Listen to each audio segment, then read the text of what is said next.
ఇది చూస్తున్నా ఏమనుకుంటున్నారు? ఇవి పాలు అనుకుంటున్నారా? కాదు, ఇది గడ్డ పెరుగు. మేము ఇక్కడ బిరంగూడలో తీసుకునే పాలు డైలీలో చూడండి, ఇది పెరుగు తోడేసినాము. ఎంత పెరుగు ఉందో చూడండి. ఇట్లా ఊపినా చూడండి, కదలను కూడా కదలట్లేదు ఎక్కువ. చూడండి, నేను ఎప్పుడు చూస్తా, నేను చూడండి ఎట్లా పేరుకుందో చూడండి, తోడుకుందో మొత్తం అంతా పెరుగు.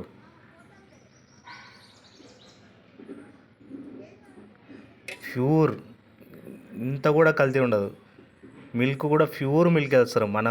మన ముందే పిండుతారు, మన ముందే మనకు పోసేస్తారు. Litre 100 rupees. మొత్తం గడ్డ పెరుగు.